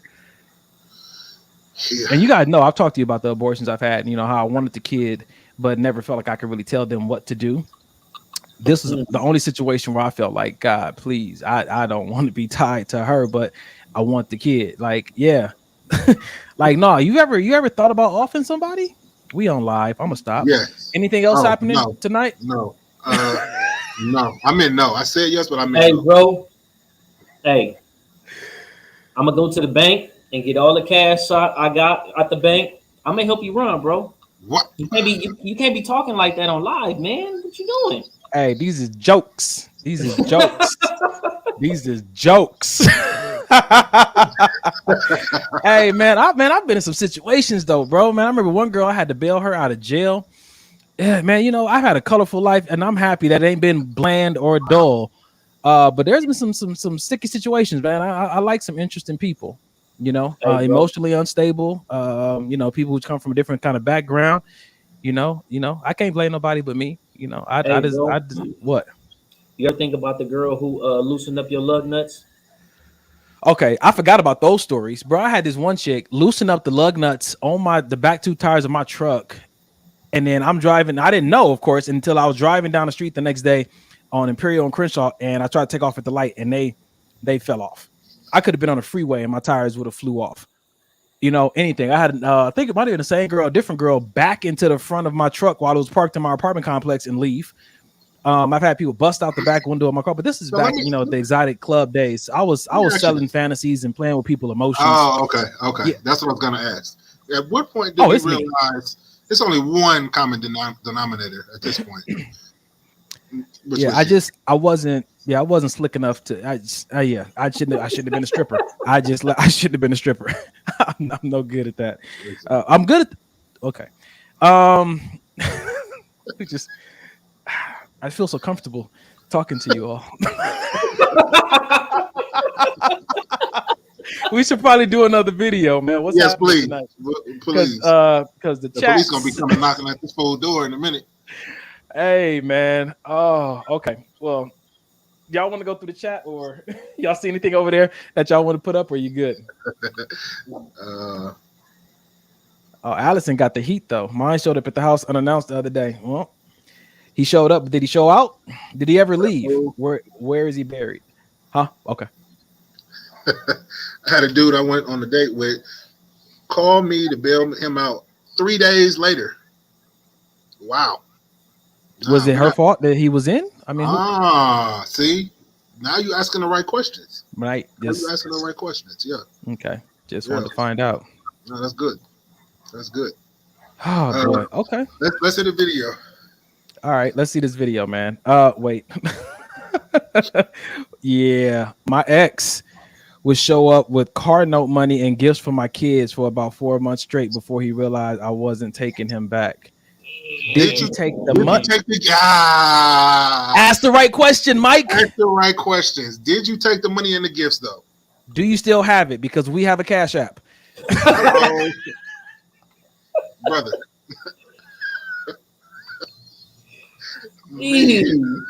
We accept dirty money. I'm just saying. We accept dirty money. God is good. All right. Y'all want another video, man? Let's go. All right, this one's a little lighter, so let's try. Y'all want to know how to discern whether or not that's his intention or not? You start putting out borders, and you start putting out boundaries, and you start seeing how he handles your no. See how he handles that no. Mm-hmm. Because if he starts to manipulate you and starts to gaslight you, starts to get pissy about it, now his true colors are showing. Because if you really truly felt some type of way about me, you'd be understanding and respectful of the boundaries. A man who is in love, who really loves and respects a person, and you can attest to this, is going to respect the boundaries. Yeah. That was true of you and your wife, right? Oh, yeah. It's and also true, right? Going above and beyond on things that you don't even need to say to him. on how much he shows and displays his respect to you. Man, you got devil's advocate, bro. I'm gonna just say this. I believe that it's important to respect your partner's boundaries 100%. I believe that he's on point with saying if you're in a relationship and that person does not respect those boundaries, that for me that would be a red flag. I don't think that you should judge a person because they have a hard time with the no you give them, though. I wouldn't throw the relationship away based on my partner telling me no. Should a conversation maybe happen? Yeah, let's talk about it. Why are you saying no? Okay, why are you so pressed for me to say yes? Let's have a back and forth conversation and get to the bottom of it. But I'm not gonna throw you away. Nah. And I agree with that because my devil's advocate, I understand. I've even said it on the show. You want to see where somebody is with you, see how they respond to your boundaries. But we gotta put a caveat in there. If you throw a switch up out of nowhere, like you've shown yourself to do this pattern, all of a sudden you want to set a new boundary in a place that a person's already familiar. That's almost like they moved in, they got furniture there, and then one day you change the locks and they got stuff on the inside, but this is a new boundary. Right. And if that person acts a little irate or weird with you, are you being weird with me? Like, I live here, like an easement. I've been living here, squatters' rights. And all of a sudden there's a boundary, that warrants a serious conversation. And you can't be like, well, because you're upset, then you must not really love me. Yeah, that's not fair. First of all, I need my investment back, if that's what you want to do. Person says, I don't like playing games, testing dudes. And I 100% agree. Yeah. I respect people's boundaries, but boundaries are, they set in place. Don't play games with me. You know what I'm saying? Be a straight shooter. You know what I'm saying? Say whatever it is, whatever it ain't. And don't sit up here and play games. I hate a person that plays games. I will 1000% respect your boundaries. Your boundaries are your boundaries. You know what I'm saying? Your no's are your no's, your yeses are your yeses. Your boundaries are your boundaries. You know what I mean? But in the same token, don't play no games to try to see, what I'm gonna do, or if you just change up this and will he jump through this hoop and don't make me jump through your hoop. Don't make me play games. You know what I'm saying? Because I'm not gonna play the games. I'd just rather walk away and just say, okay, cool, that's what you want to do. I'm out of here. You know what I mean? Oh, well, you must not love me because you're not willing to do this. No, I'm not willing to play your game. Period. You know what I'm saying? We're grown. We are grown. So why do I have to sit up here and play your games? That's too many of them. The movies and rom-coms be, that's some people's church of the rom-com, and they just be like, oh man, this is how it's supposed. I want my story to look like this, brother. I ain't the character. And reality TV, right? Listen, let me tell you. You want something closer to what I am? Never mind. I don't know what's wrong tonight. I was thinking like Michael Myers. Like, don't play with me. Listen, I'm. It can be all good, but it can switch in a blink of an eye. Respect is big for me. You guys know where I'm at with that. When I've made investments and I feel like people playing with my return, I got to go into fasting and prayer because there's still things that God is working on me with, man. Real talk. Real talk. Yeah. Okay, Tanya, come through then. That's scripture. Let your yes be your yes and your no be your no. Anything else is a game, and you playing with the wrong one. Possibility. Yep. A lot. I've known this for sure. Like when I haven't let my yes be yes and my no be no, and people have gotten their feelings and gotten crazy with me, I had to own up to the part that I played in that. You got to. Yep. That's why it's so important when you do end a relationship or whether somebody ends a relationship with you. It's always important to go back and realize the part you had to play and why that relationship ended, whether it's a friendship, romantic relationship, a relationship with a family member, because it's so easy sometimes when we feel like we've been wronged or mistreated to say, oh, that person is messed up and just write that person off instead of taking a minute and kind of looking in the mirror and maybe even trying to see where they were coming from and some of the things that they said. Because a lot of times I wrote people off, or they was tripping, they ain't shit, this, and that. And then when I stopped and thought about it, like, oh, yeah, that was me. On that instance, when they said that was me. But, it's just something to think about. I've learned how to better communicate by people giving me exactly what I deserve. They met me right where I was at because I lacked or I was immature in my communication or because I was scared to express and say something. I'm not saying people got to be hard on you or they should, but when they are, I feel like sometimes it's rightfully so. And I've learned, like, yo, Don, I remember in my past relationship, she was real big on me keeping my word, but I was real loose on giving my word. Like, I'll call you back in a minute. And she's hit me like, it's been a minute. Like, and like, dang, you got to be a stickler, brother. Is your word, or it's not? And as a man, if that's something that I say, my word needs to be my word, then, cool. I'll hit you back in a second, bro. So now when people talk to me and I'll be like, okay, cool. I'll talk to you when I talk to you. They're like, wait a minute. Now, what does that mean? Hey, it's vague because I don't know when it's going to happen, but I want to say something instead of just hanging up in your face. Yeah. We'll talk. That's so crazy that you say that. I mean, that's good that you say that because, I'll usually say now, I'll talk to you another time. Instead of I'll call you right back or I'll call you back in a minute or give me a minute, let me think about it. No, I'll talk to you another time. And that time could be 7 years from now, damn it. Long as I talk to you. Long as I talk to you. They show up at your gravesite like, look here, nigga. You owe me a conversation. Right. I don't even know what was a video we watched, huh? Oh yeah, the Real Intentions video. I just saw a meme. I want to put up real quick. I think it'll be a good one. Do what you do. All right. Should a husband defend his wife against insults from his family? I'm going to read it again. Should a husband or wife defend his wife or husband against insults from his or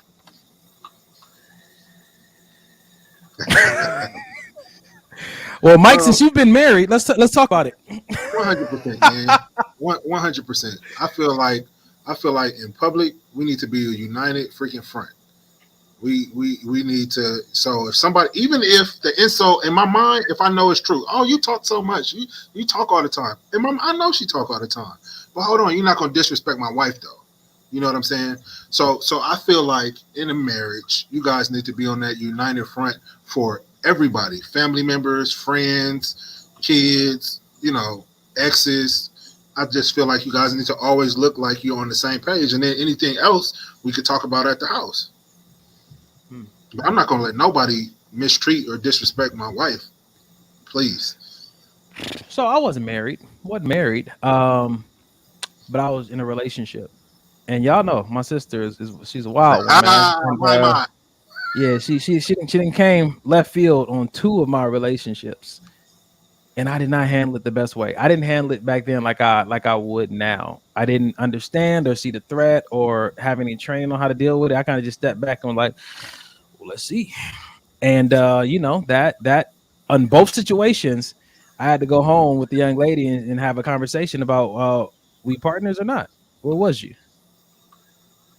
Because we just dating and we're in a relationship, but all that lovey-dovey talk and we partner talk, like, but when I needed you, where was you? And so again, that lashing that I got,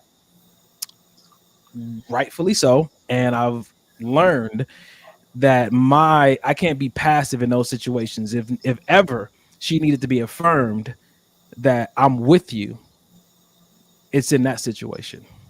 When the people who have seniority or familiarity try to rise up, you got to make it real clear where you at. And I failed at that. So hopefully I get a chance to do it in the future. Hopefully everybody can just get along, Jesus. But if they don't, I know where I need to stand with my choice. I got a story here for you go, Doug, and I want y'all opinion. Go ahead. I'm just saying, hey, throw that bitch to the wolves, family, get her. No, I'm just go for the I'm just playing. No, I mean, you know what, man? My wife is my wife. You know what I'm saying? She's gonna be my wife. That's we are a team. You know what I mean? At the end of the day, I have to make sure we good. Family is always gonna have a say so. They're gonna have this or that, and you know what I'm saying? Yeah, I love you guys, but at the end of the day, when I get sick, she's the one taking care of me. You know what I'm saying? We make it to that point where somebody got to wipe my ass. She's gonna be the one doing it. You know what I'm saying? So with that being the case, you know, I love you guys, but even if she wrong, hey, I got her back. I'm gonna check her when we get home. You know what I'm saying? But that's not y'all business that I'm a checker. 100%. Tell y'all. I'm not gonna tell y'all that I'm a checker. But I'm gonna let her know when she's, you know what I'm saying, where she was wrong at when we get home. But as far as us at that particular point in time, no, we good. You know what I'm saying? I got her back. We ride into the wheels fall off. Period. And I got a question. I got a question for both of y'all then, because I'm in agreement with you. Like Ken said in a marriage, you always defend your wife, right or wrong. When you get in private, that's when you say your true feelings and whatnot. But both of y'all talked about kind of being in toxic relationships, Mike, in that marriage, and you know, Errol, in your situation, what happened? No, that's the story I got for you. But go ahead. Okay, I was about to say, like, so you sitting here watching your toxic partner do some stuff that can get you exiled from your own family, and you like, go ahead, Mike. I already see you. So this is a story. So my one of my closest friends back when I was me and Dennis' mom were together, him and his wife, Dennis' mom and my boy's wife went out to a club. So they partying, whatever, they get intoxicated. My boy's like, hey, can you go pick the girls up? They're ready to go. So I go pick up his wife and my ex, and we're in the car. And I guess something happened in the club where my ex and his wife got into it. So they were arguing. So I'm like, what's wrong with y'all? Why is everybody quiet? What's going on? So they get to going at it. It's bitch, this, and that. So I'm like, yo, y'all have to relax. And so my ex says she needs to get out of the car. And I'm like, yo, I can't just put her out of the car. Like, she's like, listen, either I'm getting out of the car or she's getting out of the car. Who you think had to get out? You. Listen, so I called my, but before anything happened, I said, just wait. So I called my boy at the time. I'm like, look, it's bad right now. I got your wife here. My wife is, you know, going AWOL, you know what I mean? And you got to come pick her up. I said, or I could call her Uber and put her in an Uber, this and that. So what I did though was I did put her out. I waited there, made sure she had her Uber, and then I left. But I lost that friendship. I lost that friendship over that. She let you wait? No, it wasn't. No, but I mean, at the same time, I put her out. I'm not gonna just, you know what I'm saying, sit there and drive off while she's standing on the curb. I gotta take a stand somewhere. Listen, right. I'm gonna wait with her.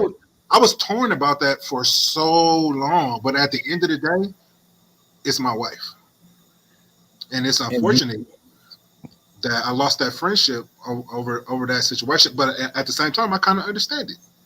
Let me tell you, if it had it been my wife, Mike, had it been my wife, we would have rekindled your friendship after we buried your wife. Read between the lines, my brother. And this is the thing. And this is the thing. A lot of the people that were in that circle that I had at that time felt the same way. So I was kind of like excommunicated from that circle because of that. But it's one of those situations you got to be put in my shoes. Anybody could say, "Oh, I would never do that." I'm, you know what I'm saying? I'll never put your wife. Yeah, if you were in my shoes, what would you do? Woo! If you Dub, I don't know, man. I know it's tough. I mean, I would have just. I don't know. I don't know. I mean, I would have probably just said, "Look, baby, nope. We just don't, you know what I'm saying, drop her off somewhere or something." But remember, this is the toxic relationship I was in. So this was also an abusive relationship physically, not on my end, on her end. Hey, Dub would have been like, "Oh God, what's wrong with the car? Car done stopped. It's broke. I'm out of gas. I can't fix it. Golly, I'm gonna try to do the best by everybody in the situation. You know what I'm saying? And I certainly don't want to, you know. That's a tough situation. Gonna go into counsel mode. Man, I mean, it is because it's a tough situation. Like, obviously, you have to do right by your mate, but at the same token, if your mate is trying to get you to do something that's just like way like left field, like out of pocket, like I'm not gonna put no woman out. You know what I'm saying? It's a woman. I'm not gonna put no woman out. You know what I'm saying? So look, baby, I got your back. You just gotta understand this is a woman, because if you was with, you know what I'm saying, one of my homeboys and his wife, and shit got funky like that, and he was to put you out, how would you feel? You know what I'm saying? You're a woman. So at the end of the day, I'm just like, look, baby, I understand. I got your back. You know what I'm saying? This is a tough situation. I'm gonna drop her off. You know what I'm saying? But I don't know about just putting her out like that, man. This is the softer side of Arrow that I was totally expecting. You know, I wasn't expecting that, bro. So okay. I think that in the moment, I think that I made it's honestly it's a call that I probably make again. I didn't leave her stranded. I didn't just set her there. I let my homeboy know what was going on. You know, because at the time he knew my ex-wife. He already knew the type of shenanigans that could potentially pop off. When I say crazy, she probably, when she said either she's getting out or I'm getting out, she probably would have opened the door and jumped out, car moving or not. So I'm thinking about all of these things. Did you say, D? I said I did that once too, but we're not talking about those stories today. I jumped out of a moving car.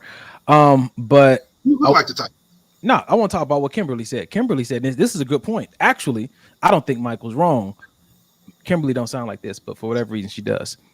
She kind of does because she's a thug. So actually, I don't think Michael's wrong. Why did the girl get in the car with y'all if she got into it with your wife? She should have found another way home in the beginning. You were being nice by waiting. Remember, I didn't know that this transpired until I asked when they were already both in the car. They just in the car quiet. So when I said, if you got into it with a dude at the club and his wife came to pick both of y'all up, would you get in the car with them? If I get into it with a dude, it's only going to be one of us walking to a car anyway. That's probably going to be me, unless it's Arrow as the other dude, because he would have did a spinning roundhouse to the back of my neck.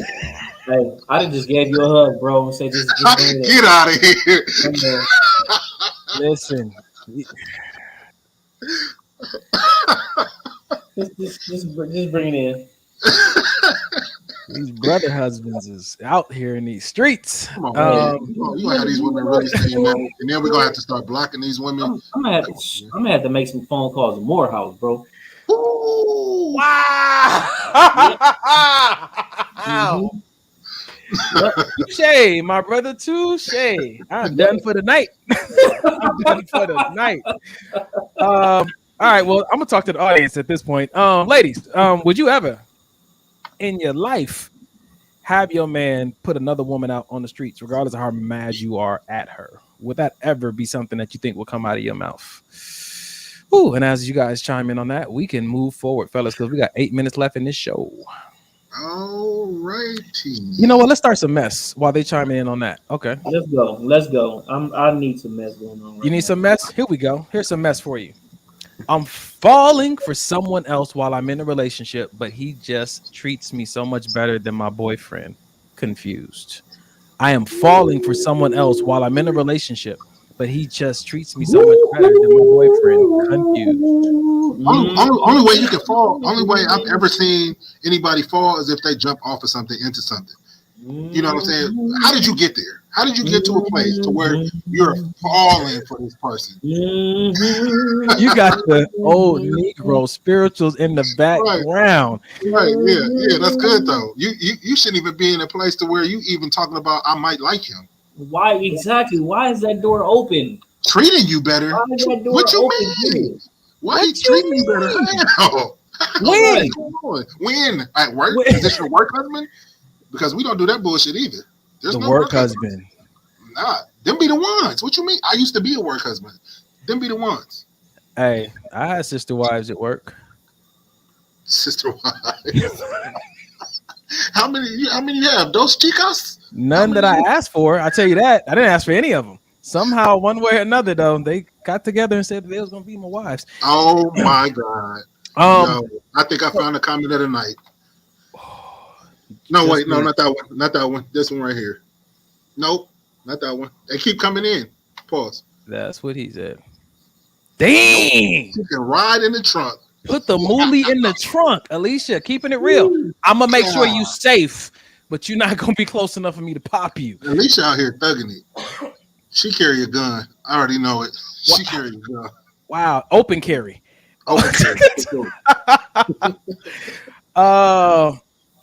Dub, you want to chime in on that meme before we go to these comments? Allison, see, now you in violation. Allison, hey, violation. Hold on, real quick, Mike. I did the math because I was, had this week. I was like, do I even want to be married? So I did the math. Math is 24 hours in a day. Spend 8 hours sleeping, 8 hours at work, right? 16. That's 16 right there. I got what? Yep. How many left? Another 8? Yep. I'm gonna spend an hour at the gym, maybe an hour in traffic getting to and from the gym. Okay. How many hours I got left? 6. 6. You said an hour. 8. Okay. Yeah. 6. I spend more time at work with them people than I do with my wife until the weekend when I get 48 hours with her. And I said, boy, I better be intentional about them weekend days, because if that continues to overlap by osmosis and by direct exposure, you're going to have a closer bond. Donnie, what happened? You remember when we were talking and I was like trying not to like overthink it. You have broke this thing down to algebra. It's just 1 + 1 = 2. Trigonometry you don't gotta subtract the rhombus from I got it from him. This is where is he at? That's why he up there laughing. He was like, "Look at my son." I know he's. I taught him that math. Looking like a proud father up there. Now deduct the 30-minute shit you take every morning, and then you're left with. And you also have to deduct your travel time if you're not working from home. Your travel time going to and from work. Bruh, it's crazy though. How much time, like they say with kids spend so much time in school. How much one-on-one time do they even spend with their own parent? It's just exposure. The law of exposure, man. You're gonna act like who you hang around with the most. You're gonna grow a bond with the people you hang out with the most. So I know it's not about quantity of time. It could be quality time. So when you are with your partner, it got to be some quality time, man. You have to make that time work. And then also, even when it comes to, you spending 8 hours at work, but you may not be spending 8 hours with the same person at work. You know what I mean? So even doing the mathematics on that portion, you still may be spending more time with your partner. But the thing is, you just have to be intentional about the time that you do spend with your partner.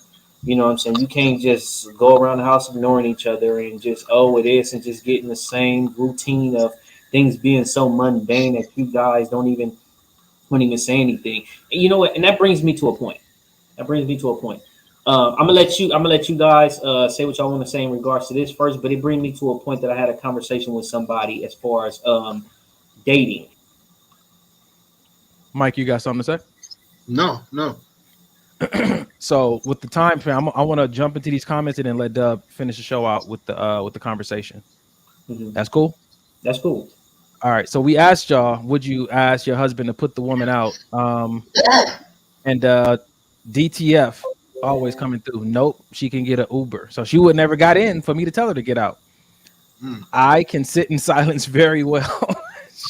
Hey, real talk. It was silence. I think I stirred the pot when I asked what was going on. So it was silence. That probably would have been fine if I wouldn't open my mouth, to be honest. But pause. That's what he said. Depends on the offense. I will never say never. I appreciate that kind of honesty. Amber came through. I would have drove straight to their home and dropped them off without I answer no requests. Like the taxi driver shut the window. Can't hear you. So when they start fighting in your car, then what? Because that was the next step. Put them It's both going to be a full-on fight. Dang, sheesh. Sheila said, nope, wouldn't want to be in that position, so definitely wouldn't put another woman in that position either. Okay, karma. I wouldn't have put him or her out, but once she's home safe, I'll forget she ever exists. I'm done. Okay, Keith said, I know I have a caring soul. Matter or not, I don't even like to argue. I black out then. Totally understandable. We don't know what happened in that club, though. Mike, you ever found out what happened? Nah. She stole her tampon. Portia said, you should. Oh, man. Hey, man, that's like gold. You don't play with it. You don't, especially if you only got one in that little clutch. The nights get dangerous. You shouldn't have been in a place to be able to fall. Oh, she's talking about the person who I'm in a relationship, but I'm falling for somebody else. Mm-hmm. Okay. Amber even said, never mind. Let them get out the car on that note. So let them get out and fight. Wow. All right. And Jackie said, it's never that serious. At the end of the day, God's expecting me to show love even to the people I don't like. So why let someone else's actions or stank attitude determine how I show love to others. Because at the end of the day, God's going to ask you, so what was up with that situation? And you got to try to justify it. And that's why I didn't leave that woman. I waited till she got an Uber. All right, man. So you letting your wife go to hell on her own? Like Jesus, you saw what I did. Hey, listen, we all adults, and because he's not judging us together, he's judging us separately. Hello, huh? Yeah, buddy. You can tell when a brother been plotting separation and divorce in his mind. He already got the answers. Like, listen, in this life or the next, I will not be with you. I don't know how long it's gonna take, but Dub, take it away, bro. I think we've done enough tonight. Yeah, see, I don't even know if I should open this can of worms because this may lead to something. I say you open it and then we can pick it up on the next show. It to be continued. Okay. I love a good teaser. Used to be a script. Go ahead. What you got? So it's in regard to, women say, how come guys don't like to plan dates? Or how come it's so hard for a guy to plan dates? I had a conversation with somebody and she said, it was a meme, you know what I'm saying? And she was saying something about a guy planning a date. And I said, coming from my thought process, you want to know why? I said, I don't know how many guys feel the same way, but for me, when a guy plans a date, he has to think about something that you would like to do.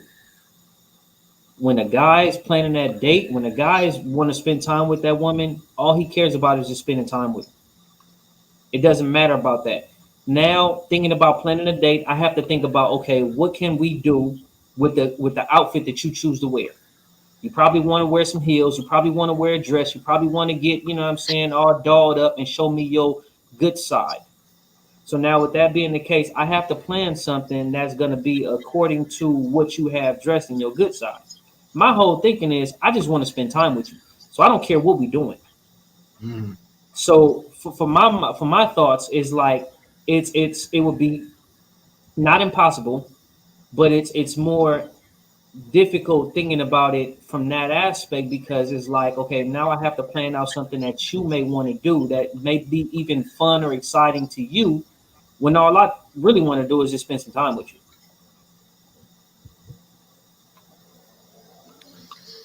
All right, I got a good one for that. Yeah, that's gonna be good. This is gonna be good, man. Mike, you want to jump in the comments on this for this one, or you want to wait till next week? I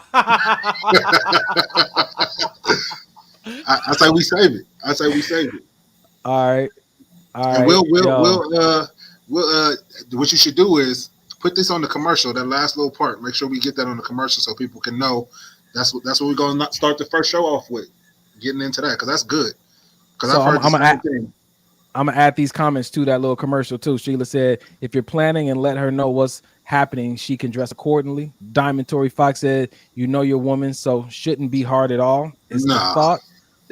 And Stacy said, men's brains aren't naturally wired to consider all the aspects of a perfect date. Women naturally are more apt to do so. Again, QT over everything. So yeah, we're gonna pick this up hopefully next week if God says the same. That's good. That was a good setup, Dub. We like a good cliffhanger. Right. Yeah. Mike, I guess this ain't your last show then, huh?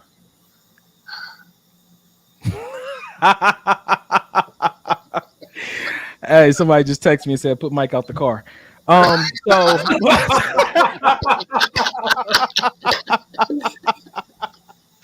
hey, nobody texted me. I just wanted to say it. That was good. What we doing? All right. So, ladies and gentlemen, this has been another wonderful episode of Maybe This Will Help the Podcast. We want to thank you guys for tuning in and staying with us. We're a little bit over time, but we started late, so we're good. You can definitely find us every Sunday, 8 p.m. Pacific Standard Time on Facebook Live, on YouTube Live. Please go over to IG. Maybe This Will Help the Podcast. Also here on Facebook, like, share, follow, all that good stuff. We know the holidays are coming up, quickly approaching. And a lot of people have experienced a lot of death in these past, especially with the everything that's going on, deaths in the family, and even things that aren't correlated to this whole pandemic. But it's difficult when you've lost a family member, or it's difficult when you feel like you may be alone and you don't have a spouse or a loved one to hang out with, or you may be just away from family on business. But those times can become very dark if you allow them to. So what we like to do on the show is provide this number. Donnie, you can speak more about that. Okay. The number is 1-800-854-7771. 1-800-854-7771. Screenshot this. This is called the Access Line. It's a 24-hour mental health line where you can call and get connected to resources that you may need or that other people may need that you know. We said before that this is a season where the suicide rate increases a lot. Depression is a big issue for a lot of people. And again, it's not always easy to read. And so I would say keep this number close to you during the season. Someone may need it. If you feel like somebody's struggling with something, you can call this number and get connected with someone to help you identify the signs and also how to approach it so you don't make it worse. So 1-800-854-7771. You get connected to a counselor, a therapist, or even a support group. And remember, take your mental health serious, because your best life comes from your best choices, and your best choices comes from your best mental health. It's one of the main things we need to steward in this life. That's true. And we never say this. Well, we say it, but not in closing. But surround yourself with people that are on your same wavelength. Get you a circle where people are concerned about your mental health. We do check-ins literally 5 or 6 times in 1 week, just checking, making sure we're all good, making sure our mental state is good. We have conversations with each other. We have one-on-one conversations. Dub will talk to Donnie. Donnie will talk to Carrie. I'll talk to Pookie. You know what I mean? It's just important to have people there that got your back on all levels. You know what I mean? And it goes a long way. It goes definitely a long way. So if you don't have anybody, just ask God about it, pray about it, tell him to send you people, send people your way that are like-minded, and you guys have the similar goals. Absolutely. I just want to say, no, go ahead, bro. I was just going to add this and tell Stacy, thank you. We're going to check out this therapyforblackmen.org and therapyforblackgirls.com. We're going to check those resources out. So, Stacy, thank you for that. Sure. Absolutely. Well, I just want to say, this is maybe this will help. Sometimes it's not just for you guys. Maybe this will help us. That's a fact. Like it definitely did today. What I mean? Once again, I just want to say thank you guys for all the prayers and the hugs and all the positive energy and everything that was sent my way. This definitely helped me tonight. I started backstage before everything got started with with tears streaming down my face. You know what I mean? And throughout the show, I can have a smile on my face. So I definitely appreciate it. You know what I mean? Maybe this will help. It's helping you guys, and it's definitely helping us also. Yeah, that's a fact. Definitely. Also, this is one more thing that also might help.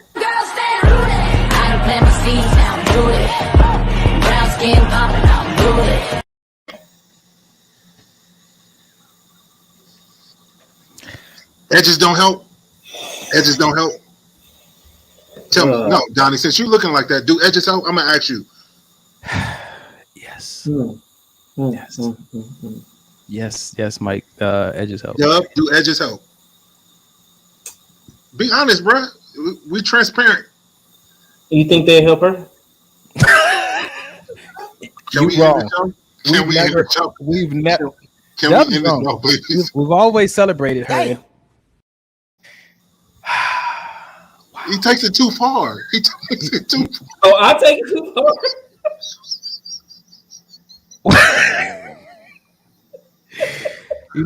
And at one point I thought God would bless this. I really thought He would bless this, and then this beige brother.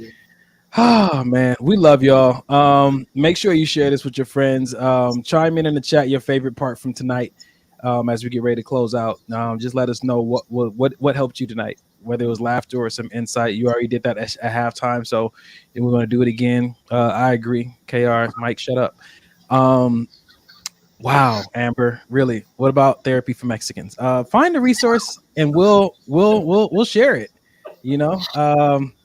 Emperor's funny. Emperor be coming with him, man. Yeah, tunosavez.com, cuz I don't know. Jesus.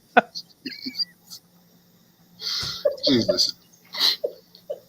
Simone, I mean, how do you? Did you miss your? You said you missed your therapy this week, right? No, you missed clearly yours. you did. No, you did. Hey, Wow. TBH. I mean, why are we still online? We need to get off the show. Hey, we need to pray out, man. That's what we need to okay. do. Yes, 100%. I don't trust either one of you. But Errol, go ahead, man. Jesus. Heavenly Father, most precious King, we come before you right now. Once again, saying thank you, Father God, for allowing us to be here, allowing us to see another day, Father God. We thank you for your grace and your mercy and your peace, Father God. That peace that passes all understanding, Father God. We thank you for allowing us to be here, allowing us to speak, Father God, and allow us to be spoken to, Father God. We ask that you go before us, Holy Spirit, prepare our weeks for us. Lead us, guide us, direct our path, order our steps, Father God. Just allow us to be used by you. Allow us to consult with you first and foremost before any decisions, no matter how big or small, Lord God. Let us consult in you, Lord God. Let us not get so caught up in our own feelings and our own wants and desires, but allow us to put your will before our wants, desires, needs, and thoughts, Father God. We ask that you please camp your ministering and protective angels around us. Protect us, let no hurt, harm, or danger come near us. Lord God, protect them, the angels that's assigned to our care, Lord God. Bless your name, Father God. We thank you and we praise you. In your precious Son, Jesus' name, we pray. Amen. Amen. Love y'all. See y'all next week. Love you,